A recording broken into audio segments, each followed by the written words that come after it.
सकाळी सकाळी नाश्त्यासाठी घाई-गडबडीच्या वेळी काय बनवायचं हे सुचत नसतं आणि कधी-कधी पूर्वतयारी सुद्धा केलेली नसते.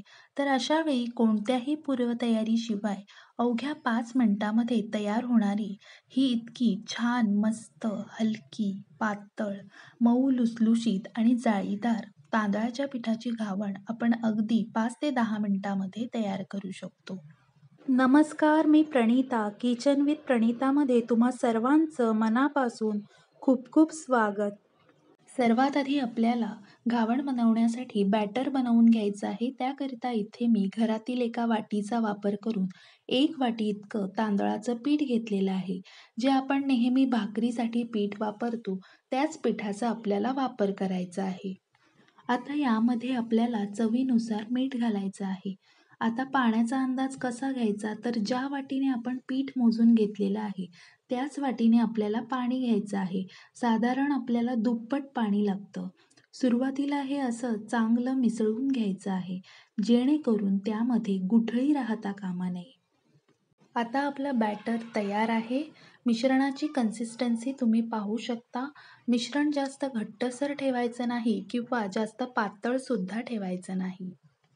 तवा मी कडकडीत गरम करून घेतलेला आहे.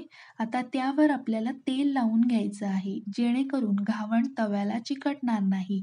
तेल लावण्यासाठी इथे मी नारळाच्या शेंडीचा वापर केलेला आहे. घावणाचं पीठ घालताना प्रत्येक वेळी तळापासून हलवून घ्यायचं. फुलपात्र असं काहीसं उंचावर धरायचं आणि उंचावरून कडेने हे असं घावण घालायला सुरुवात करायची.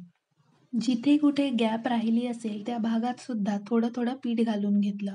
आता गॅसची आच मोठीच आहे. आता झाकण ठेवून आपल्याला मिनिटभर घावण शिजवून घ्यायचं आहे. घावण कडेने सुटायला लागले की घावण उलटवून दुसरी बाजू सुद्धा शेकू द्यायची आहे. दुसऱ्या बाजूने घावण शिजल्यानंतर आपल्याला घावण एखाद्या टोपलीवर किंवा जाळीवर काढून घ्यायचं आहे, जेणेकरून त्यातील वाफ पूर्णपणे निघून जाईल. तवा कडकडीत गरम असेल तर आपले घावण जाळीदार बनतात. ही एक महत्त्वाची टीप आहे.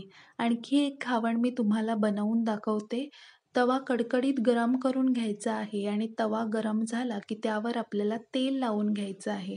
तेल लावून झाल्यानंतर आपल्याला घावण गोलाकार पसरवून घ्यायचं आहे आणि त्यावर झाकण ठेवून मिनिटभर आपल्याला घावण शिजवून घ्यायचं आहे.